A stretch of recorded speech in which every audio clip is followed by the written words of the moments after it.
Are there any big spiritual or religious reflections that you have learned through entrepreneurship? The biggest thing I've learned through entrepreneurship is just prayer. When you're starting a business, it's really easy to just put all your energy into the business, but I think it's pretty healthy to keep a lot of time for adoration.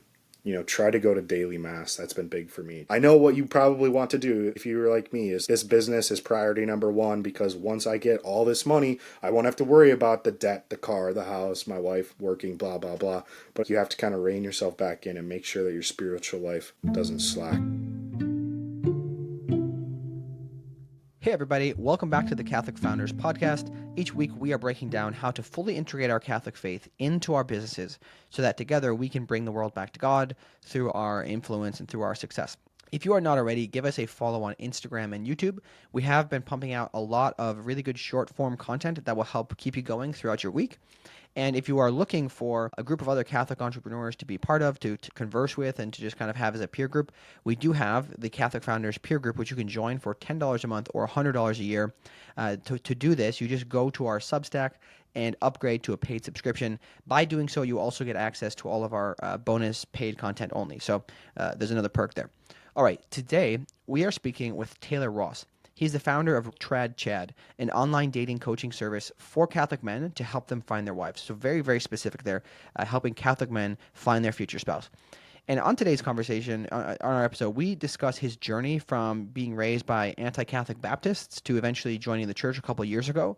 We talk about how he got involved in the dating coaching world and then how that ended up leading him to starting his own business. We talk about the importance of Catholic men being more ambitious and having a growth mindset. It's very similar to kind of how the spiritual life is and to how the saints live their lives. He also shares his framework for how to get started as an internet entrepreneur, and this is explained in terms that are easy to understand even if you are completely unfamiliar with this whole world. He also shares his biggest spiritual lesson that he has learned through being an entrepreneur, something I quite enjoyed hearing about. And then he wraps up with some of the basic tips for any single Catholic men who are looking for their spouse. So if this is why you clicked on this, you can get it by going to the end if you like. But I highly recommend checking out the entire episode, the entire conversation. It's really, really fun to have this conversation with Taylor. So without any further delay, enjoy the show.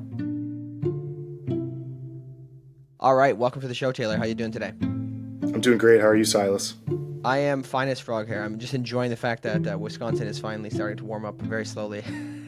Yeah, finally. We have days that are 70 and then a day that snows and then we're back to 70. So yeah, at least we got a little bit of a teaser. It's always just enough to keep us hoping that summer will be coming one day, and we know it will because the summers are nice here. But awesome, man. Well, tell us a little bit about yourself and about your business, and then we'll get into more of the details. But just kind of a high level summary of who you are. yeah, cool. So I'm a convert from very anti-Catholic Baptist. So I converted what was that, 2 or 3 years ago? And now I'm teaching OCIA. I'm pretty involved. I'm, engaged. So cool stuff. Cool stuff happening for me faith-wise. And then business-wise, when I converted, my dating life was very, very not good. And so I started, I wanted to get married and have kids. So kind of had my own little dating journey there. And then I figured, hey, maybe my journey can help other people. So I started doing dating coaching. And 2 years later, I've helped 122 guys now. Very nice. Yeah. I think just for people, for context, I saw one of your ads on Instagram and I was like, I feel like some people would find this cringe, but I love this. I was like, I need to talk to this guy. So I reached out and you were like, hey, is this a scam? Like, is this a pay to play? I was like, no, man, you got a cool thing going. Let's talk. So, a couple reasons I think it'd be cool to have you on is it's first of all really awesome to meet people early on in their entrepreneurial journey to see kind of how they got here and what challenges you're facing at this time. Cause they're definitely going to be different, a year or two from now. And then also, you're a very ambitious person. We spoke and did an intro call, and I wanted to have a chance to hear kind of your ambitions and how they relate to your faith. So let's start by going backwards a bit and just tell us a little bit more about your backstory. Yeah. So I was raised by an engineer, and my mom, she worked in customer service a little bit, and then she went, part-time once I was born, and my sister, was born after that. So I was kind of raised to just do the natural career path where you go to college, get the degree, you clock in for 8 hours a day for 40 years, and then you get to retire. So that's kind of how I was raised, at least career-wise. By the time I was college age, didn't know what I wanted to do. I was like, well, my dad got an industrial engineering degree from MSOE. So if you're in Wisconsin, you know what that is. But for all the people outside. Like I've heard people say MSOE is like the MIT of Wisconsin if you're within a 50-mile radius of MSOE. Otherwise, you've never heard of the school. So Milwaukee School of Engineering. So I was like, yeah, I'll just get an IE degree just like my dad did. Went into $100,000 of student debt, got a really good job coming out of college, but literally within the first year, I was like, man, this sucks. I don't think I'm supposed to be working a 9 to 5.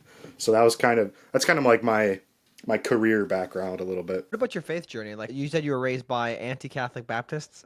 Yeah. So we grew up kind of cultural Christian, not going to church or anything. And then around like 13, 14, my parents decided to try this new church that, they just saw on Capitol Drive or whatever it was. And so we went, and this is like the first church we ever saw that was preaching like heavy conviction, heavily based on the Word of God. Because we used to just go to like a non-denom church twice a year where they never challenge you. They just said, oh, God loves you, don't worry about it. So this was the first time that we actually got like conviction from a pastor on the pulpit. And they also immediately pulled us into like helping with, like I was doing the sound system, my dad was doing ushering, my mom and sister were in the nursery, so they immediately pulled us into volunteering. And so like I'm 14, we haven't been going to church for literally like a decade, and now we get pulled into this very, very involved, like kind of charismatic pastor, really cool guy. And so we just kind of like all got just sucked into the theology of this church. And unfortunately, if this was like a normal Protestant church, we would have been fine. But this wasn't a normal Protestant church. This was hyper grace, hyper dispensational, rapture any day, young earth creationist. You can only use the KJV Bible. Any other version is, corrupted by Satan. If you use the ESV, it's the especially satanic version. You got to use the KJV. So we were just kind of like cultural Christians until we got sucked up by this super anti-Catholic Baptist church. So I went there for 7 years before my conversion started. How did your conversion start? I mean, was that like, even though it was kind of a negative experience, did that actually kind of make you question things deeper and kind of lead to a point of asking more? No, I actually was hook, line, and sinker. Catholicism is terrible. I don't believe it. They're all going to hell. So what kind of brought me to the faith, it was like a slow and gradual process where I had a theological rap sheet of like 5 to 10 beliefs that were foundational for the church I was attending. And so slowly it kept chipping away, and it was like, inter-protestant debates were kind of like made me lose faith in this church specifically. And then once I had lost faith in this church, then I was able to look into other Protestant denominations. And so I figured out that young earth creationism, okay, that's not true. KJV only, that's not true. The rapture any day, that's not true. And so I kind of was like, okay, well, I can't keep going to this church. I got to look elsewhere. And so I kept looking elsewhere, kept reading. But then the big ones for me is I was like, I read more and more and more on the new perspective on Paul, a new covenant Jew, all that stuff. And I was like, faith alone isn't even true. And so at that point I was like, there's literally no Protestants I know of in this, country that don't believe faith alone.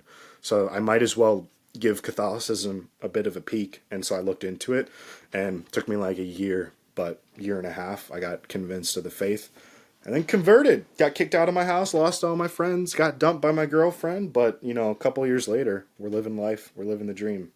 Yeah, I mean, there's definitely consequences to it a lot of times. Oftentimes, I think for most people, it's not so severe. Usually there's not total rejection of your existing friend group, but if they're very strongly anti-Catholic, I guess I guess you got to deal with it, right? So it's really I appreciate you sharing that, because it's not an easy thing to go through that, no matter what where you are in life. But how was tell us more about the entrepreneurship journey. So you mentioned that you kind of, after conversion, you kind of went through some, I think you said you went through some dating coaches, but just tell me more about that and how it related to your faith and your entrepreneurship journey kind of together, and how you view them. Yeah. So ultimately, like I would say the root of my entrepreneurship journey is wanting time freedom and financial freedom, ultimately for the purpose of having a family, because I'm getting married in June, and I want to have like 6 kids or however much God will give us. And so like undergirding that is like cash, because like my fiance, or my soon to be wife, she can't stay home and take care of the kids and homeschool them and have multiple kids unless I'm making money and I don't have crushing debt, student loans. So for me, I was like, okay, the equation needs to be solved, and you just got to make more income. And unfortunately, like in a 9 to 5 job, your income cannot rapidly increase. That's just not possible unless you get some crazy, like, C executive suite promotion or something. So I started looking into things, and I found fitness coaching, and I actually tried fitness coaching for like a year roughly. And I actually bought like a mentorship and got certified, like a certified nutrition coach. And I tried it. I was like, hey, this is fun. I'm making some money. I was still doing engineering, but it wasn't that fun. I didn't like it that much. And at that point too, my dating life wasn't that good. So I kind of put a pause on that to figure out my dating life. And so I'm like, okay, well, if I want to figure something out, I hire a professor, or I hire a coach, or I hire a mentor. So if I want to figure dating out, I'm gonna go buy like a digital course or something. So I bought a digital course, and this digital course was like $400, but holy cow, was it amazing! Completely changed my dating life. Gave me kind of, the course wasn't meant for Catholic men, so I had to do a lot of extrapolating to make it apply to my situation. But the bare bones was still pretty good, where it helped me with my photos and my texting, and that at that point, like, my online dating like drastically improved, up until the point where I actually, in a year, it took me a year, I went out with like 13 or 14 girls. A couple of those were like a month or two like situationships, and then finally the 13th or 14th, the last girl, was my soon to be wife. Yeah, and at that point I actually got reached. That course also had a community running side by side, and in that community I was like I was probably the most active member, and like one of the most helpful members in that dating community. And so the guy who ran that community reached out to me personally. We got to know each other a little bit over a couple months, and he told me by the end of kind of getting to know each other, hey dude, I want to go from selling courses to selling high ticket coaching, but I need a client success manager or a head coach to do all the coaching for me. I think you would make the most sense. And so he brought me on. And so I worked as his head coach for about a year and a half. Mm-hmm. Yeah, that's pretty cool. I think that this is a very unique situation. The one thing I wanted to point out is this is something we all have to do, I think, a lot of times, is with the secular people, the people who tend to be really on top of their game, if they're doing something, they're teaching in a way that doesn't have a Catholic lens that you look through. So you have to like constantly filter it for our own selves. And this is part of the reason we're doing Catholic Founders, is because there's you actually go through the school program with Alex Hermosi, right? Yeah. So he's actually like one of the people I think is like the best example of this, where he's got amazing business advice, right? It's amazing, like really, really, really clear, great frameworks. But we need to like apply this Catholic lens to how we look at it, right? In many cases. So I think it's definitely a playbook that many of us can run. But tell us more then, again, how you decided from working with him to then go start your own. What was the journey like? Do you still work somewhere else in another job? Like, was this full hog? You just decided to full send? Like, how did that go? So I worked for him for like a year and a half. And at the beginning of it, I was like, wow, this is so fun. I was taking like 4 to 5 hours of calls like every day after I'd get home from my job, work 8 hours, then come home, work another 5 hours just taking coaching calls. And it was really, really fun. But after, a year, you start to realize, like, I started to see what their top line revenue was and how much I was making. And he brought me on as kind of like, I was technically an employee, but I feel like I was also a big founder of that business. I mean, he's a great guy. The business is amazing. From like, if I'm a non-Catholic person kind of looking into it. But like, I helped him build out all the systems. Like, I made all the coaching curriculum. I kind of took the course material, my own personal experience, and made like a new coaching program or curriculum for these high ticket clients. I developed because this is an online dating offer, I developed a kind of like a method for finding photographers and then training them up on how to take dating photos. Because I would basically have, like, if we have a client globally, like internationally, they come to us, we can literally tell them, we have a photographer who's trained on our process local to you that can do your photo shoot. So over a year and a half, I sourced and trained 44 dating photographers internationally. So like, we got them in Rome, Australia, New Zealand, Canada, United States, like Mexico, Colombia, everywhere. We have photographers everywhere. And so I just started to realize, like, I built these really, really cool systems, and we were doing like 100K a month, and I was the only one doing fulfillment. So like 20 clients onboarded every month, and I'm doing 100% of the fulfillment. And so for me, I was like, holy cow, I can fulfill this all myself. I'm the one, he's doing the marketing and stuff, and he's like the key person. He's the talking head in all the marketing and the ads and the videos, but I'm the one actually doing all the coaching, all the sourcing, all the curriculum. Why don't I just start my own thing? So parallel to that, I started my own thing in the background, and I started, I was using the same photographers. I recreated my own course with kind of a Catholic spin, specifically for, virtuous dating, essentially. And I basically got to a point where the money that I was making with my business, Trad Chad, pretty much like 10x the money I was making with this other company, because they're paying me like for hours, just like, an $80 an hour or something. And then I go to this thing, and like, if I did the math, I'm making like 500 an hour if I do Yeah. the calculations. Yeah. This journey is one that's pretty common in terms of like just kind of finding that exit strategy. But I also want to go back to something you mentioned about just doing the math, right? Like, hey, listen, I'm gonna have I'm hopefully, God willing, gonna have a big family. I need to be able to provide for it, right? I don't live in. I mean, you live in Wisconsin. Wisconsin's not the most expensive place, but you still live in a city. You live in Milwaukee. You don't live in like the middle of nowhere, Kansas or something, right? No offense to people who live in Kansas, but you just did the math, right? And I think this is something that, on one hand, you have a lot of pretty holy, pious men who they just don't seem to think about the finance side of things. They're like, hey, God will take care of it. And on one hand, that's definitely respectable, but I don't know. Do you have any thoughts about that? Just kind of being like, hey, all going to be fine. I'm not going to worry about finances. It'll work out. Versus like, hey, here's my plan to achieve that. Do you have any thoughts on this when you see this? Because I'm assuming you see it to an extent with the guys you work with. Yeah. Yeah, that's a great observation, because a lot of guys that I talk to, when I'm like trying to see if they'd make a good fit for my program, I'm always wanting guys who are financially set, because number one, that means they can afford my program. Number two, that means they can actually afford what my program gets them, which is a serious relationship turning into a wife. So I feel like that's really important. And guys, I used to just kind of put my head in the sand, and I'm like, oh, well, I have a salary. Like, that's so awesome. I don't need to worry about it. Once I did the math, like I love Dave Ramsey. So I was like watching the Dave Ramsey stuff, and I started to do the math, and I'm like, man, like 60% of my take home pay is getting eaten by expenses. That's horrible. And I have this $100,000 debt looming over my head for my student loans. Like, something's got to give. Because ultimately, the drive for me was just like, I want to be debt free.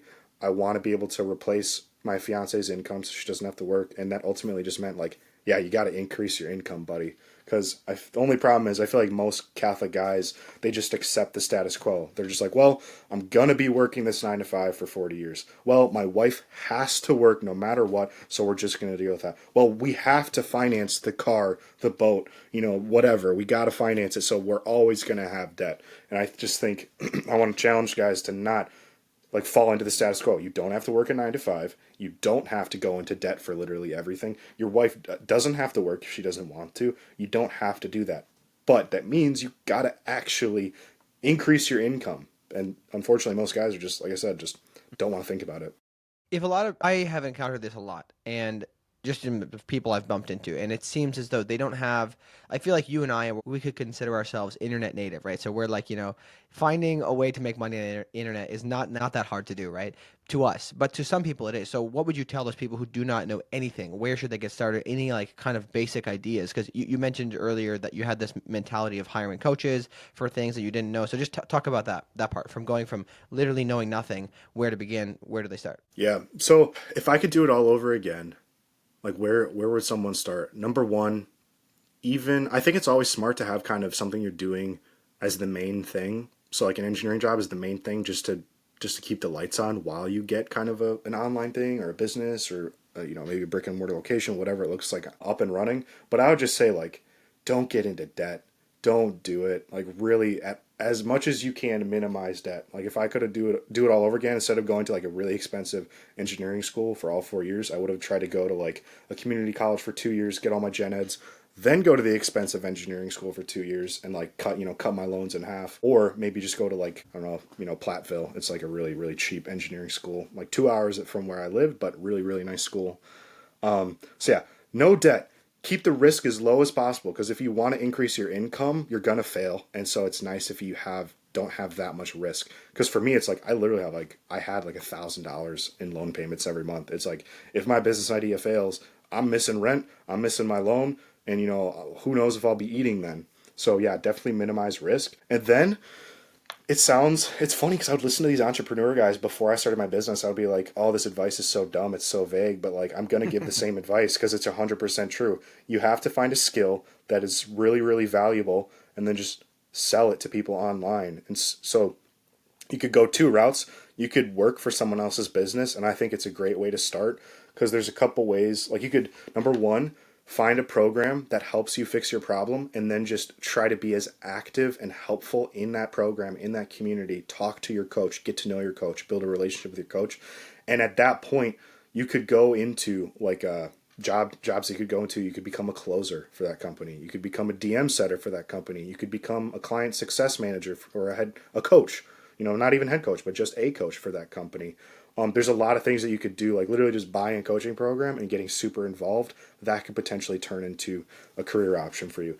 And another thing too is you could also just buy a course that teaches you how to be a setter, how to be a closer, and then just try and, DM people on Instagram and just say, hey, do you need a setter? Do you need a closer? And kind of go that way. So yeah, you could work for someone else's business. You could also just start your own business. And it's as simple as find a transformation in your life that was, really helpful, you're really passionate about, and just help other people do that exact same transformation. And then the third option is you could just, find some sort of transformation that you're not that passionate about, but would make you good money. So like, I don't know if you know who Charlie Morgan is, but I think his first business was like appointment setting for like a gym. But he didn't own his own gym. He wasn't super passionate about appointment setting for a gym, but he was just like, hey, this is going to make me money, so I'm going to start an agency for like physical gym locations. Hey there, quick interruption. If you're growing your business and looking for support for administrative tasks or maybe online marketing items, have you considered using Paraclete VA? This is a service that my executive assistant and I are building. In essence, we're helping two people. We're helping Catholic entrepreneurs hire executive assistants so that they can grow their businesses. And we help Catholic virtual assistants in the Philippines to find better employment with Catholics. Our focus is really on helping these Catholics to find better employers because if you know much about this industry, you know that they are often really mistreated by their employers or the businesses that they work in are not really aligned with their Catholic morals. But quitting isn't really an option because they have families to feed. So if you'd like to help grow your business, if you'd like help growing your business, and you want to help a family in need to find better employment today, reach out to us at dearcfpod@gmail.com with a little bit about what you're looking for, and we will introduce you today to a handful of people. If you end up hiring somebody, you pay $500, and then you pay $500 if you're still happy with them 30 days after they've been hired. Please do note that we are not an employer of record. We do not employ them directly. You will pay them. We will help facilitate that for you, but you will be the one working directly with them and paying them. All right, back to the show. Yeah, to me, what pops out the most about all of this is there has to be initiative at the bare minimum, right? You can't start to see things in this way if you don't have that initial interest and initiative like you have. But there's so many ways, like you said, you can make money on the side, whether it's just like a side job that helps you learn a new skill versus if your day job is you're working on some kind of factory line. The 0 to 1 to start a factory is pretty rough, but the 0 to 1 to start, an online coaching business or something, that's not that rough, right? You hypothetically could have zero experience and still make sales if you know how to sell, right? So, that's what, to me, my journey all started with like my godfather convincing me, regardless of what you want to do in terms of business, you got to learn how to sell. So you might as well come work for me and learn how to sell. So, no, I really appreciate that perspective. And one more thing I'd like to just maybe like double click into is after you became Catholic and you obviously you already kind of were on this entrepreneurial journey to an extent, did you find a lot of people like you? Like, did you find a peer group? I mean, I know you're in a city that's got a lot of Catholics there. So did you find a lot of people like that? Or was it sometimes just like, knocking on a brick wall? I had good Catholic friends, but like when I brought up my business, they would always just say, well, that's too risky. Just go buy real estate. Don't quit your day job. You'll never make that, you'll never make money. You're charging how much? No one's going to buy that. Unfortunately, a lot of really cool Catholic dudes, super masculine, agree with their politics, their religion and all that fun stuff. But when it comes to business, they just have that boomer mindset where you just got to punch the clock. It's not going to work. Your program's too expensive. No one's going to buy it. Just go get into real estate. So it was kind of like hitting a brick wall because a lot of guys don't think about it.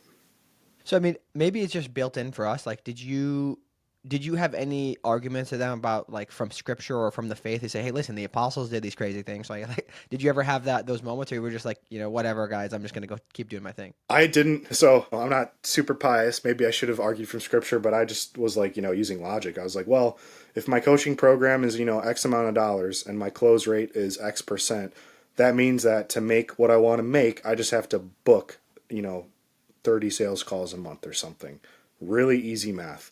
And I know other people are doing it, so I can do it too. And it was pretty much that simple. It's Basic just an logic. equation. How many appointments are you setting? How many of those appointments show up? How many of them do you convince to buy your program? It's that simple. And it's just, input is appointments or sales calls, output is revenue. So like for me, it was like if my brain can comprehend it and it does not break the laws of physics, I can do it guaranteed. No, I think this is how most people should approach it, and it's oftentimes very difficult to do so if that's not the influence you had, right? I guess I try to make this argument. I'm always trying to figure out how to actually grab the exact lines of scripture that will help me convince more people to become entrepreneurs. But I do think that just look at the saints in general. Like they did things that seemed crazy, that seemed like you should never do this. I think Saint Joseph is a great example. A lot of us men, even if we're not entrepreneurs, look up Saint Joseph because of his just trust in God. And the angel shows up in the middle of the night and says, "Hey, you got to go to Egypt." He literally gets up and leaves, no consideration. He's not like, "Oh, that's too risky." He just goes, right? And I think that to an extent, that's what we have to do as entrepreneurs, because if God is calling us, why should we be worried, right? God will take care of us if he's calling us, right? And this is just that comes down to the fact of learning how to understand what we're called to, but that's another discussion. So I guess before we go to other topics, I do want to ask you, so where are you now with your business, and where do you want to take it to, and why do you want to take it there? So I'm part-time. So I work engineering during the day and then I work on this business kind of like in my free time after the workday is done. And my goal is to take Trad Chad, frankly, to the moon. I want it to be $1 million a year company, and I know for a fact I can do it. I actually have a friend who's doing something very similar. He's a fitness coach for Catholic men, and he's basically there. And so I'm like, okay, if you can do fitness coaching for only Catholics, dating is a much higher on the hierarchy of needs for Catholic dudes. So I guarantee I can get there. And at that point, I'll be full time.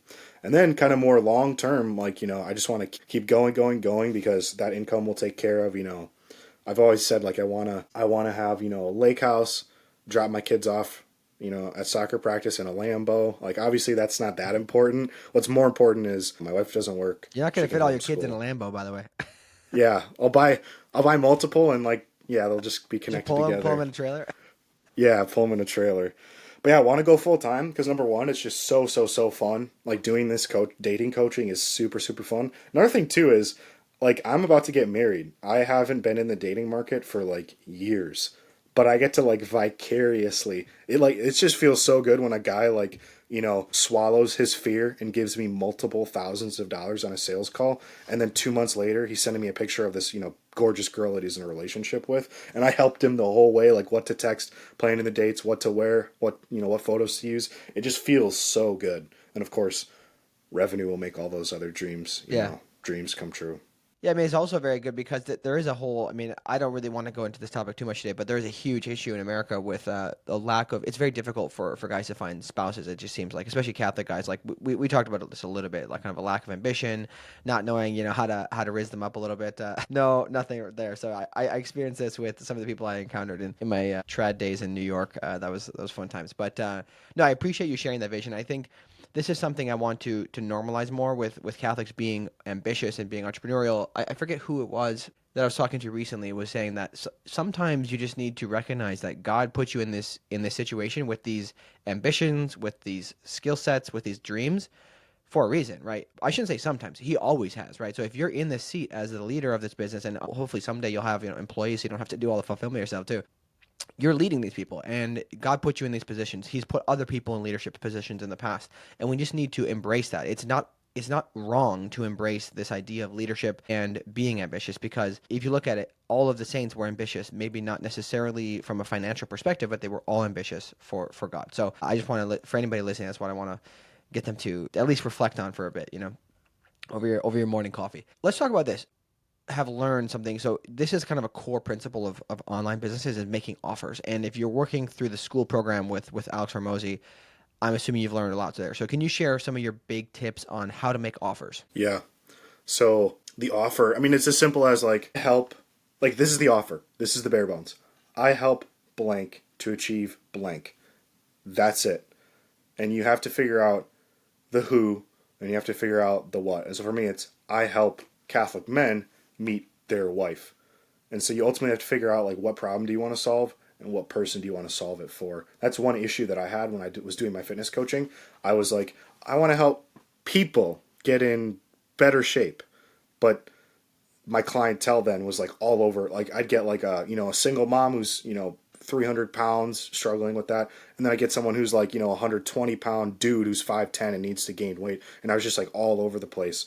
And so when I kind of moved on to dating, I defined exactly who, which is, if I wanted to be super specific, it's conservative Catholic men who are 24 to 37, ready to get married but don't have a dating life. Like that's how specific I wanted to get it.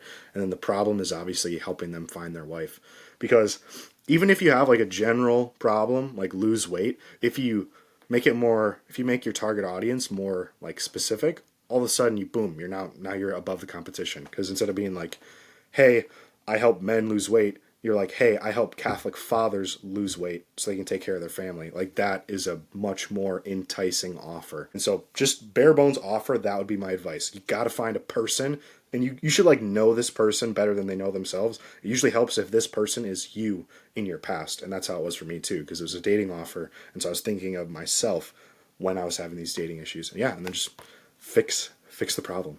No, this is very good advice. I think that just the idea of making something specific is something that I would say I call them baby entrepreneurs usually struggle with. So if somebody is struggling with this, I highly, highly recommend reading the book $100 Million Offers. It's probably it's the book I recommend most to entrepreneurs, that's for sure. So that's a good one. Now, something that you are going through right now, you're obviously still working, but you're starting your own business on the side, and you're getting married. A lot of people, I started my business when I had just gotten married, and we were expecting our first child. And I was like, this is like kind of risky, but I still decided to make the leap. So can you talk about that experience? Kind of how do you feel about starting your own business or going into this while you're about to get married? And then just like any of the hesitations that you have. Yeah, the first hesitation is it takes a lot of time. It takes a lot of time away from, wedding planning, looking for a house to buy, and, all of that stuff. So definitely some hesitations there. So part of that is just kind of like, obviously optimizing the schedule, being aware that it's going to take time. And then another part too is like I actually did kind of a revamp of my offer to basically take, I made my offer go from 6 months to 3 months of coaching, and then made the offer way less fulfillment intensive on me. So guys still get the same results, but it's a lot more self-led rather than me like getting on a call with them once or twice a week. But yeah, so the time thing is kind of a hesitation. Then another thing is the money hesitation, because I get all my traffic through paid ads. And so you're always kind of like, oh, I don't want to burn money on ads, because everyone's done it. They've tried a funnel, they spent $1,000 on it, and they got nothing. And they're like, oh, well, that really sucked. So that's a big thing for me, though. Big thing for me is like I only pay for my ads in cash now. Like that's kind of something that it helps me to keep myself honest, and basically like it helps keep me honest, and I make better ads. I do better, DM setting, and I do better closing when I know I can only spend cash on my ads. So that's been huge. It's kind of like the transition period. I haven't transitioned yet, so I'm still working the engineering job. And the main reason is just like I still got some tailing loans that I got to take care of. And also, this is a big warning, I did like some really crazy numbers like 2 months in a row. So I was like, oh, I'm a big dog now. I'm going to go buy a really expensive coaching program, to take me to that next level. And then I had like a 0 month because my setter quit, my ad account got banned, and like all this crazy stuff happened. All of a sudden I have 0 revenue for 2 months, and now I'm in credit card debt. So that's like another thing. I'm almost done with that too, but that's another thing where it's like, hey, please do not, like if anyone takes one thing away and only one thing away from this interview, it's like, do not overextend yourself on credit card debt, student loans, car payment, like, because what's going to happen is it's going to bite you in the butt when you inevitably, get laid off or have no revenue or lose your ad account. So Now, that's a really solid piece of advice, man, because there's a lot of people who, um, they approach entrepreneurship as like, oh, I got this invention or something, and they're gonna like, oh, I'm gonna mortgage my house or whatever. You see the kind of crazy entrepreneur kind of stereotype that you see in TV shows and stuff. That's not what we're trying to do, right? We're trying to do these things responsibly as Catholics. Like we can take the steps and be persevering to build side businesses, right? Until they're to a point where they can take over. It doesn't have to be all or nothing. It doesn't have to be venture capital backed, blow the money, throw it against the wall and see how it sticks. It can be slow and steady because we have the virtue and the patience to do it, or we should at least, right? Not everybody does, but I hope that people do. Are there any big spiritual reflections that you have from doing this? Kind of like as an entrepreneur, has God like taught you any other things specifically on relying on Him? Just any particular kind of spiritual or religious reflections that you have learned specifically through entrepreneurship? One of the most I learned about the patron saint of entrepreneurs, which is, I think his name is Saint Homo Bonus. I think that's Saint his name. Bonus, yeah, Homo yeah. Bonus, yeah. So that was cool. So, having a new patron saint.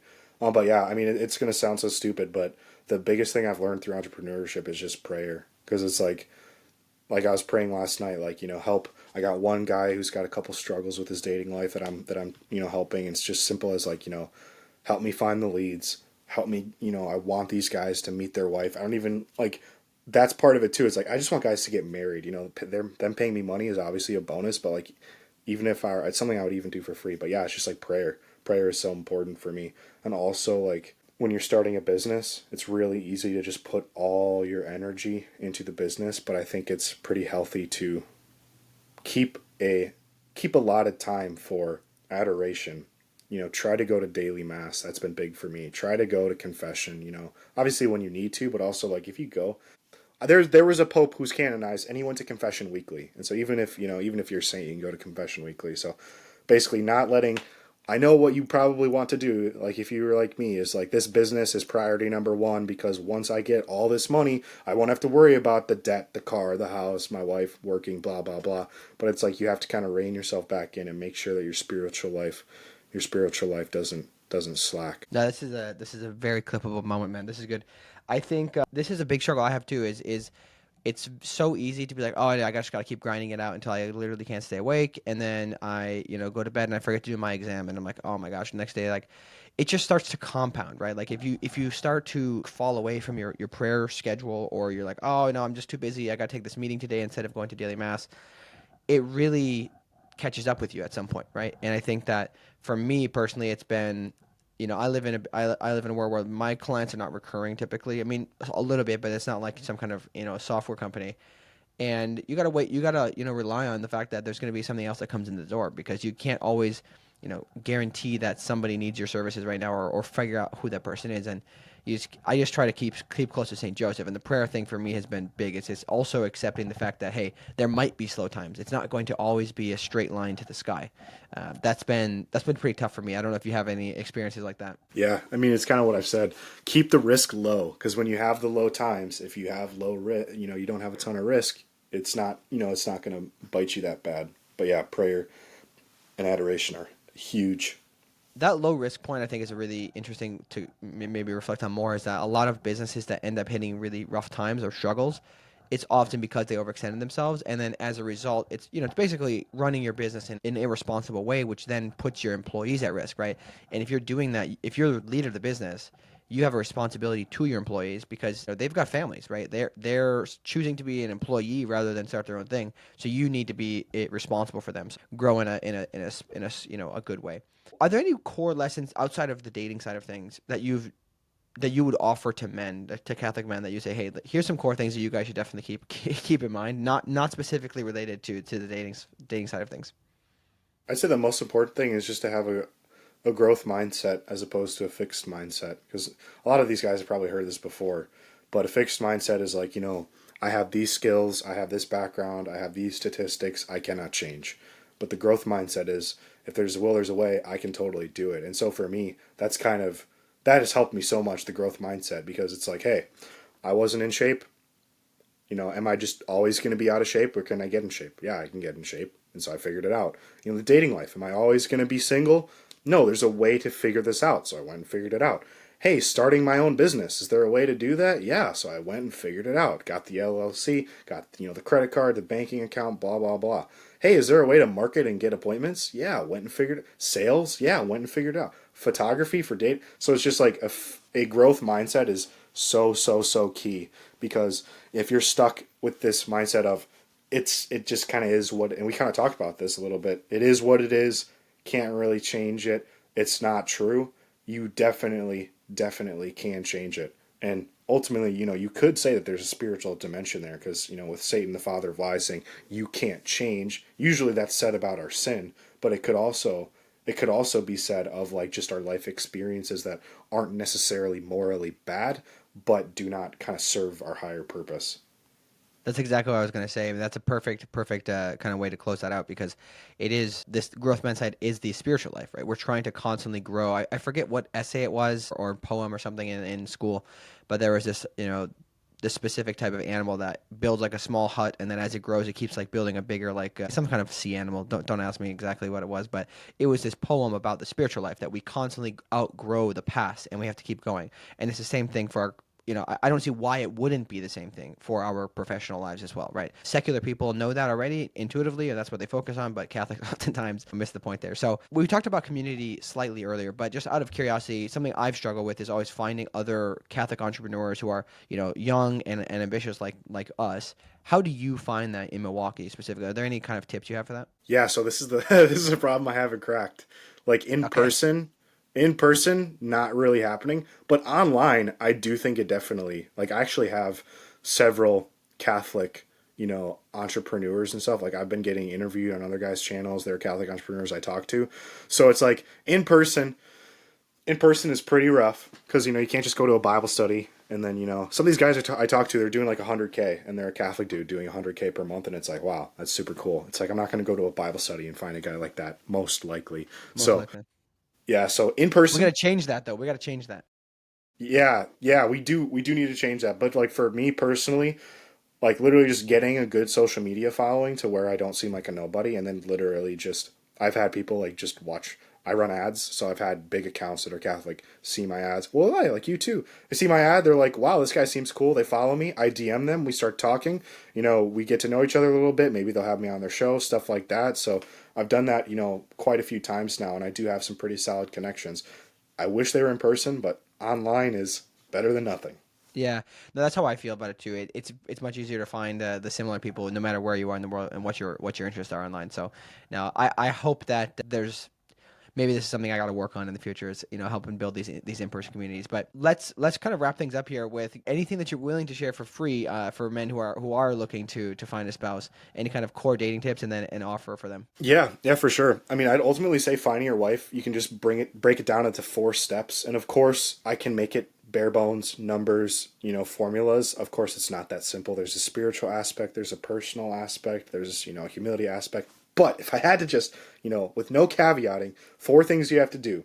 Top of funnel, you have to be meeting women and meeting a pretty decent number of women. Because if you want to meet your wife, and you think that you're a picky guy, that means you can't just marry the first woman you meet. You got to be meeting a lot of women. So that's top of funnel. Second part of the funnel is getting their number, and there's going to be a conversion there because not all the women you meet are going to be you're not going to be interested in, but then the women that you are interested in, you're not going to be able to get all their numbers. So there's going to be a conversion rate going from the women you meet to the numbers that you get. And so number one, are you meeting enough women? If not, you need to fix that. Number two, how's your conversion rate getting from an interested you meet a girl that's interested to getting her phone number. That's a conversion rate. If that's really bad, you need to think about it.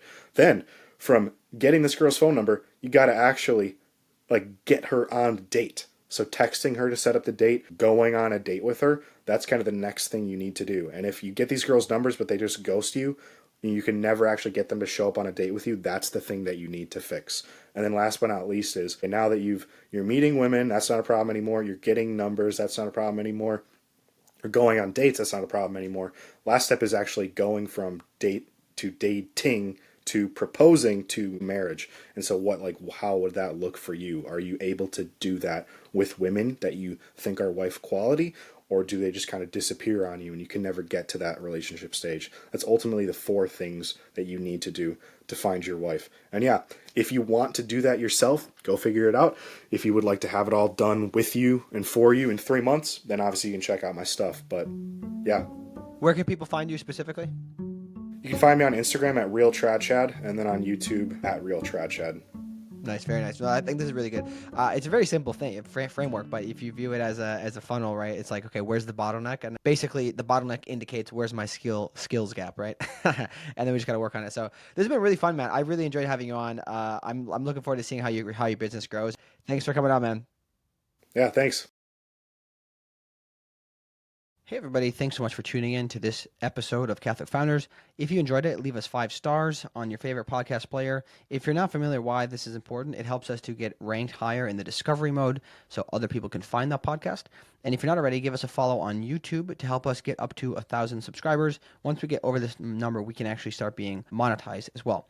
And finally, if you are looking for a group of other Catholic entrepreneurs to be able to discuss how your challenges of your business, how to run your business, advice, etc., a lot of things, behind doors that you don't really hear on the podcast, consider joining our Catholic Founders peer group. It's $10 a month or $100 a year. And all you have to do is just go to our Substack and upgrade to paid. So that's CatholicFounders.com/subscribe, and then just choose the paid tier that works best for you. We do have a higher tier if you'd like to be a bigger financial supporter of the show as well. But to get access to the peer group, you just need to sign up for the $10 a month or $100 a year tier. And you also get access to all of the paywalled content as well. So that's another benefit of it. Thank you so much for tuning in. God bless you, and we will see you next time on Catholic Founders.